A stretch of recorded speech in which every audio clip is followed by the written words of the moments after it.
Okay, let's wrap up chapter 30 today. We're going to start talking about RL circuits. Right, R, resistor, L is the inductor. Before we do that, let's hop back to RC circuits for a quick refresh, where R is still the resistor, and now C is the capacitor.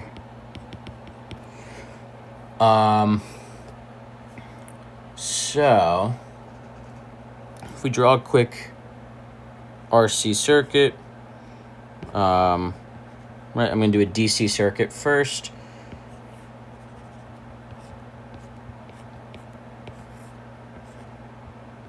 So we have a resistor, we have a capacitor. I'm also going to have like a switch out here that we can use to discharge the capacitor.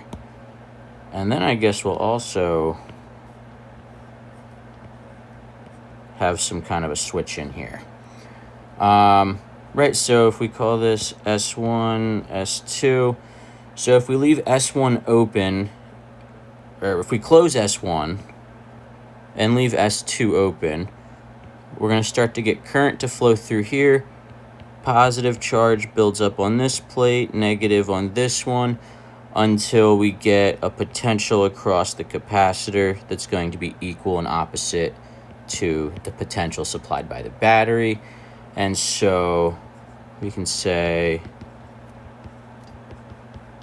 after a long time, I guess we'll call this V sub C, V sub B. VC equals VB, and I is equal to 0. And so initially, we would say VC is equal to 0, and the initial current I is VB over R. And so let's, where are we going? Hop into a FET simulation real quick, and you can see I've built the same circuit. And so we're going to look at the potential here on the left and the current here on the right. I'm going to hit play. All the switches are open, so nothing's going on. And we'll see now when I close this switch, we can see the voltage starts at 0 and builds up until it hits the 9 volts we have supplied by the battery. And so now let me discharge that real quick, and we'll watch what the current does this time. Over on the right, we'll see right now there's no current flowing. We close this switch, and we start with a very high current, and then that slowly decays down to be 0 at the steady state. Okay.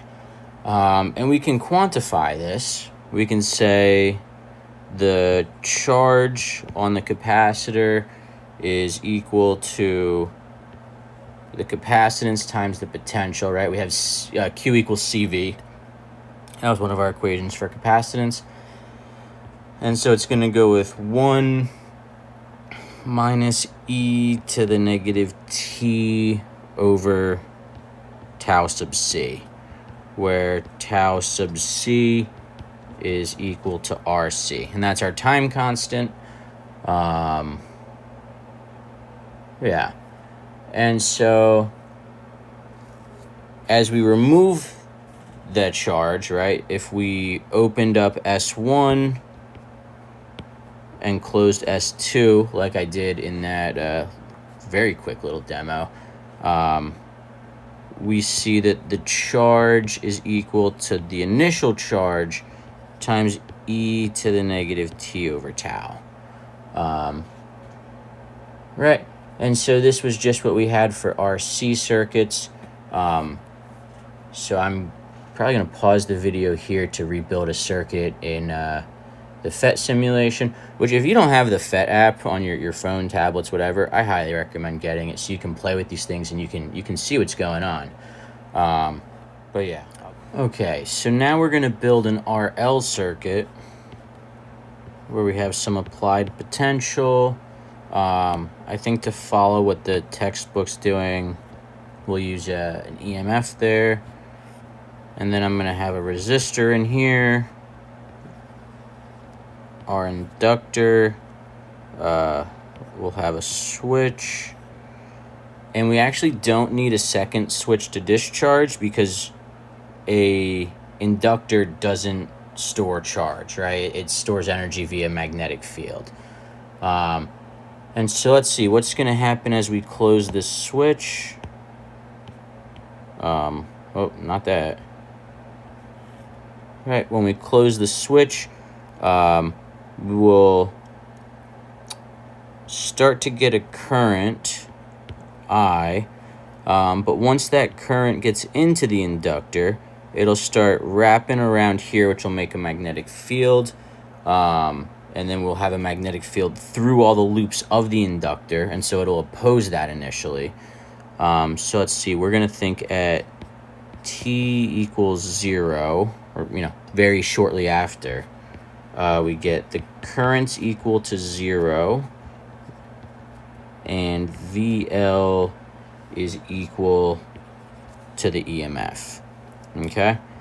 As t gets big, the current through the inductor will be equal to V over R, Ohm's law, and the potential across the inductor will be equal to 0.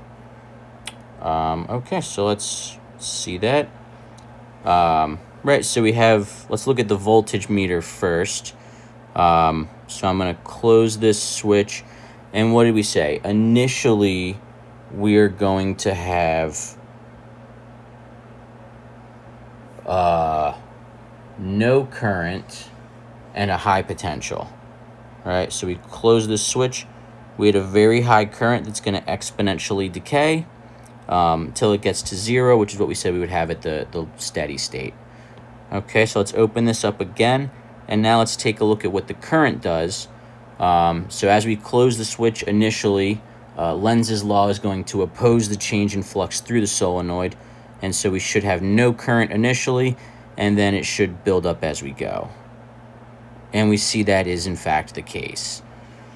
Okay, cool. Right, so we can say initially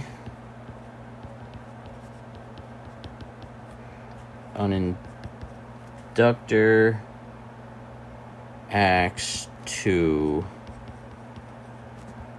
oppose changes in the current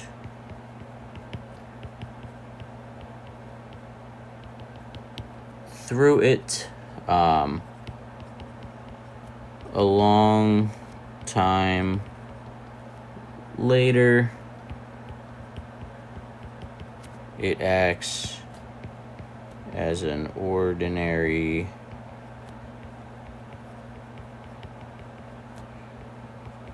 conducting wire. Which this is true when you're talking about the potentials and currents, right? It is still going to be different from an ordinary conducting wire in that it's going to have a very strong magnetic field within itself. Okay. And so let's start going through and applying some loop rules. So let's say we're going to start at this point here, X. Well, we can label this R. We can call this L. We can call this point Y and this point Z. Right, so the potential from Y to Z is going to be V sub L.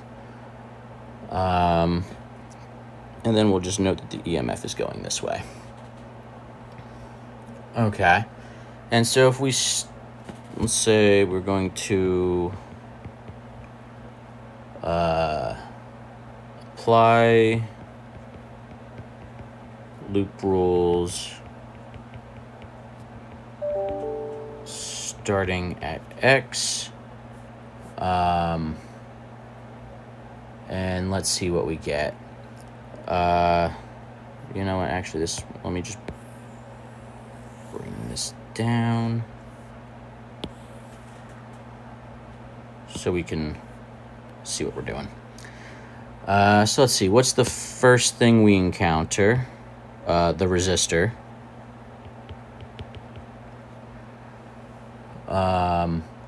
And so let's see what the potential does. We're going to drop negative IR. Okay.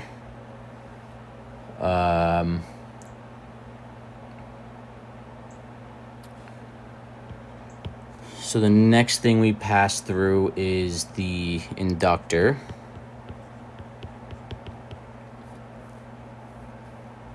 And so we have changing current.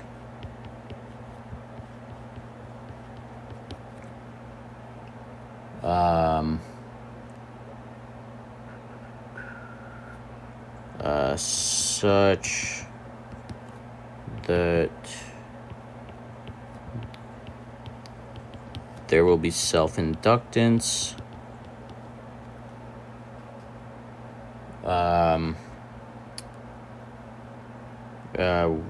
which creates an EMF, which we will call this. Actually, I'm going to go ahead and change this. And again, you know, the whether you think about it as an EMF, a potential, not hugely significant. And so we have an equation for that we saw in the last video. E sub L is negative L di dt. Right, and that is the self-induced EMF. Okay. And so then we keep going through the loops. We've already gone past the resistor, through the inductor, and we got to go through the battery to get back to our point X.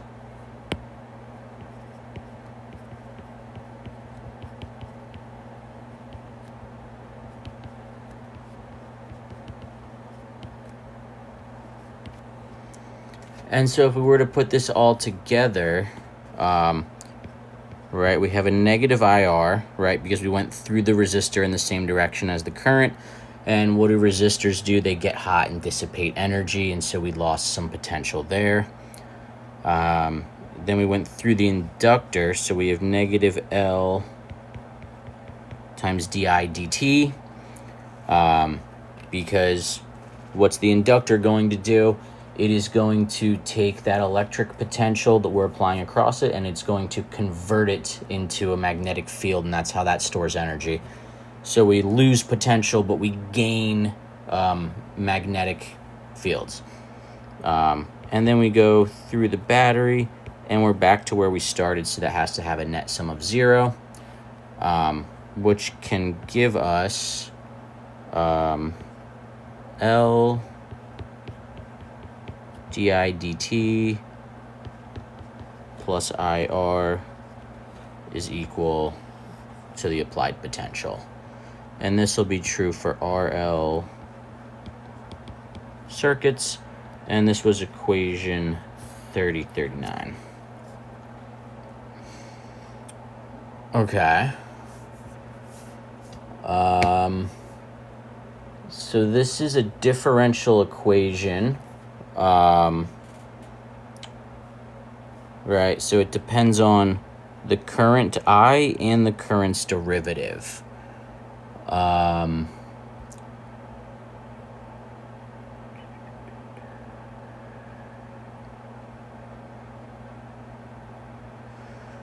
if we were to solve this,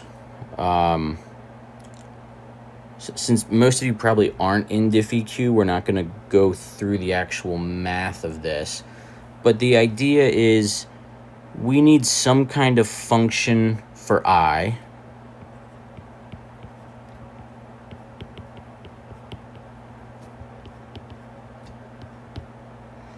And I guess we can say I is a function of time because it's going to change. Such that when we plug in I and its derivative back into equation 3039, it's correct. And then we also have a boundary condition that we know the current at time equals 0 is equal to 0. All right? So we need to make sure both of these are satisfied, and we can do that with an exponential. And so we have I, right, V over R, just Ohm's law reformulated. And then we have 1 minus e to the negative RT over L. Right, the reason we have the 1 minus in here is so this boundary condition can be satisfied. All right, that's what tells us we need to do that. Or we can say I is equal to, this should be an R. Right, I is V over R. V equals IR, I is V over R. Right, so V over R times 1 minus e to the negative t over tau sub L. And that tells us that our time constant for an RL circuit is equal to L over R. We'll put a box around this. This is good stuff. And this right here is 3041 and equation 3042. Okay.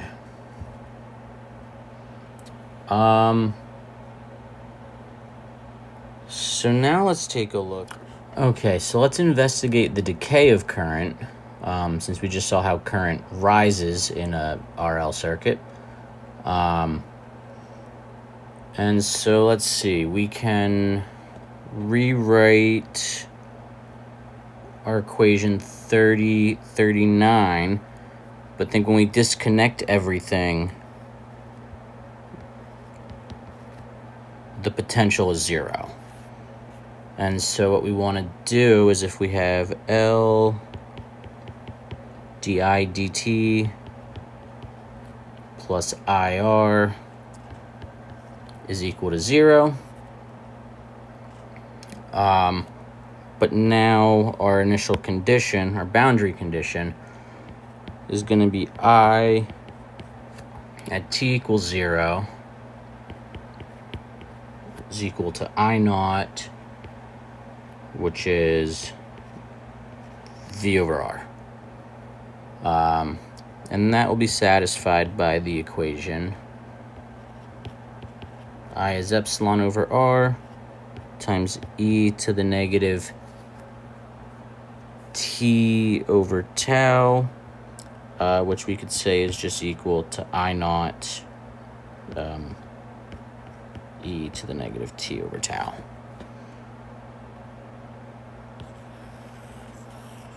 Okay, and this is equation 3045. And so that shows us how current will decay through an RL circuit. Okay, so let's go on to 3010. Energy stored in a magnetic field. Okay. So we're going to rewrite equation 3039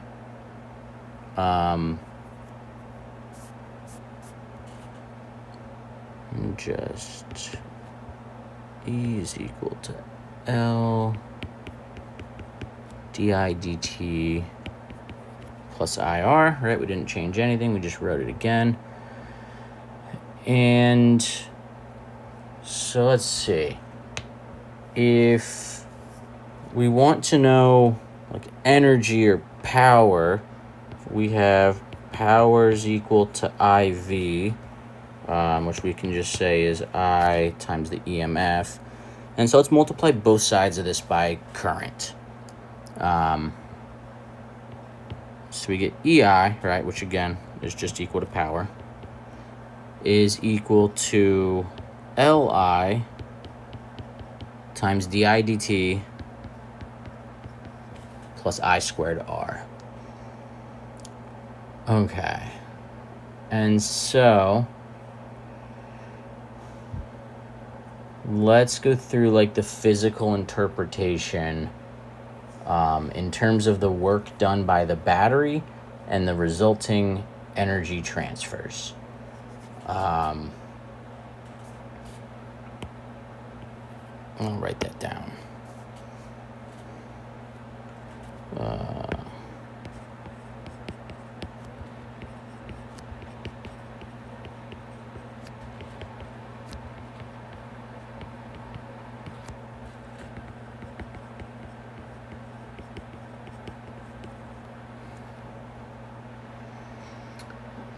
In terms of work done by the battery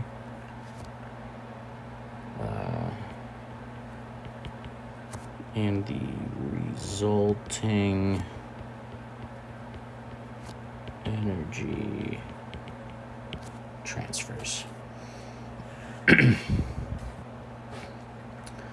Okay, so step one, some differential amount of charge, dq,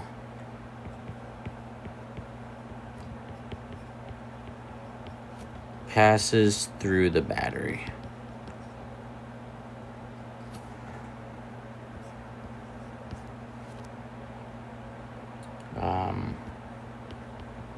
In some time dt, right?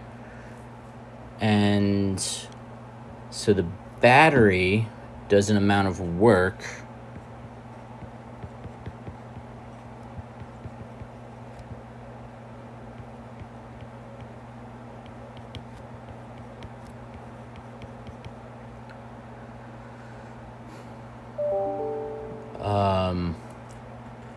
the amount E dq, which if we keep in mind that if we go potential energy is V over Q, the units work out. The potential times charge gives us energy, and we're talking about work. Okay.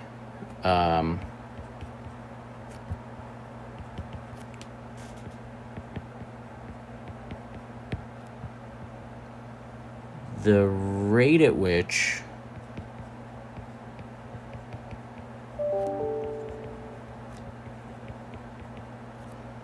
the battery does work is E dq, right, by dt. And if we have dq dt, that was our definition of current. And so that's where we get EI from. Okay. And so the entire left-hand side represents the rate at which the EMF device or battery is delivering energy to the rest of the circuit.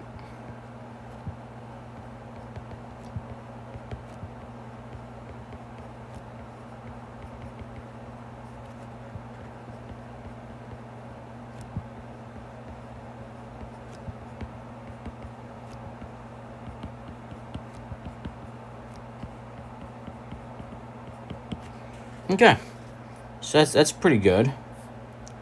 And so let's just look at the I squared R. That's going to be the easy one to look at, right? And this is just, we've seen this before.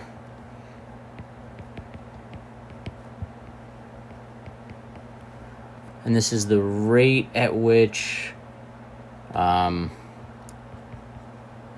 the resistor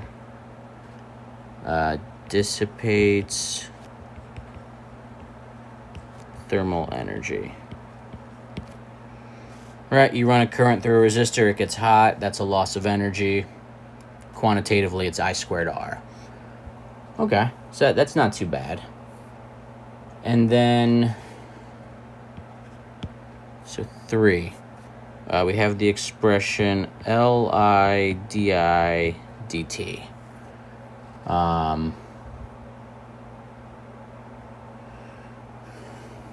And so this is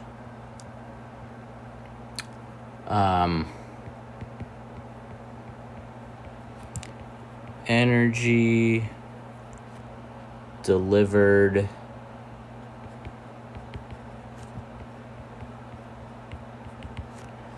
to the circuit but does not appear as thermal energy.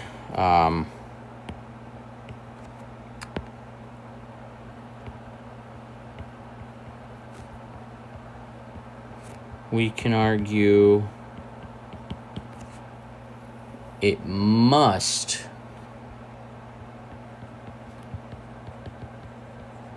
be stored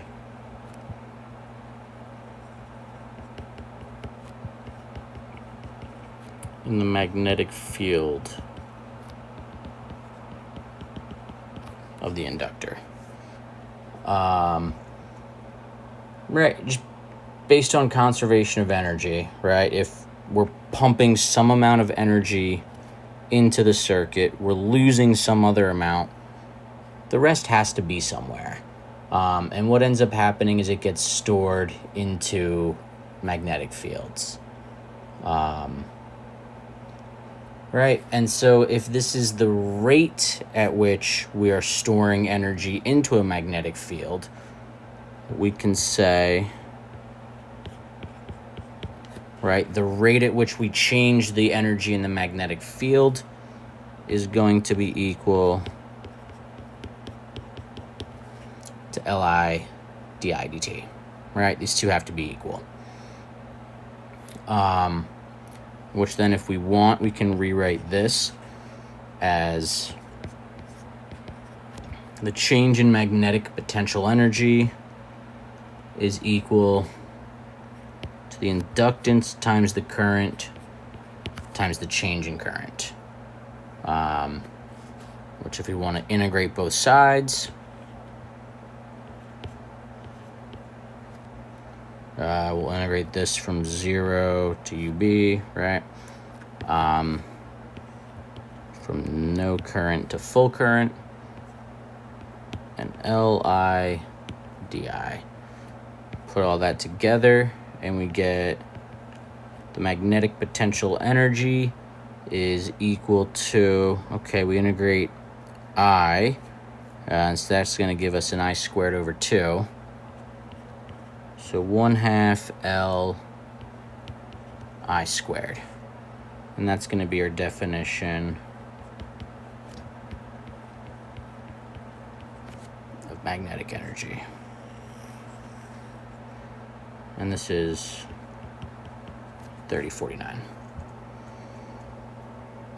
Okay. And so we can kind of briefly compare that to what we had in capacitors. The energy in a capacitor was Q squared over 2C. So we can see kind of similar, right? We have current squared, current squared or charge squared, right? They're both fundamentally related to charge. We have a factor of 1/2. And the only really difference is we have an L instead of a 1 over C. And so if we think about like how similar these are, this should make some sense, because if current is just the flow of charge, and we've discussed that moving charges make magnetic fields, it would make sense that if we have charge squared making the electric field, current squared will make the magnetic field, because current's just moving charge. Okay. And then let's wrap it up with 3011.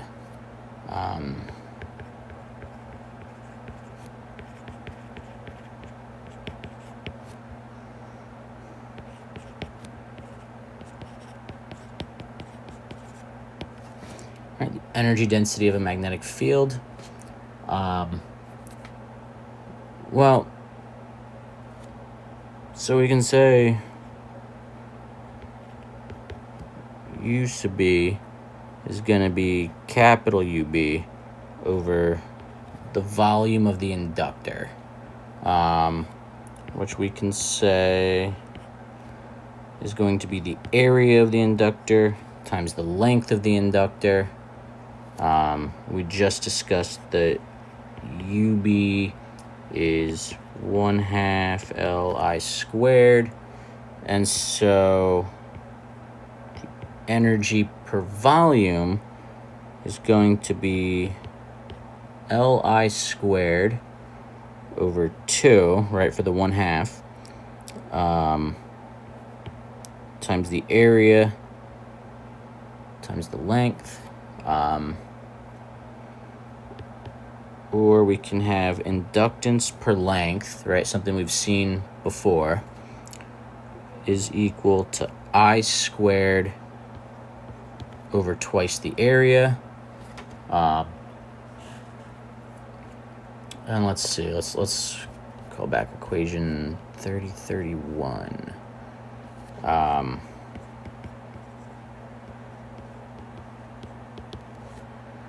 We had L over L was mu naught N squared times the area. Okay, we can put all this together.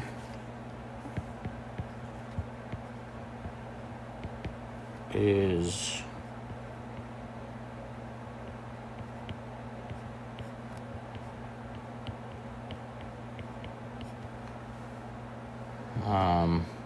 so let's see, we get this cancels, that cancels, and so we get the energy density of a magnetic field is 1/2 mu naught N squared I squared, right? That's for inside of an inductor. But we also had the expression B is equal to mu naught I N, and this was equation 2923. And so let's see, we have a mu naught I squared N squared. Okay. So let's see what happens if we square this, square, square, square. And so this looks like mu sub B is B squared. Then we have to divide by a mu naught. And then we just have our 1/2. And so this will be our magnetic energy density.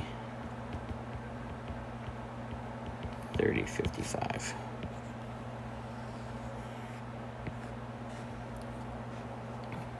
Which, as we saw last unit, the electrical energy density was 1/2 epsilon naught E squared. And so again, very similar expressions, which should be good.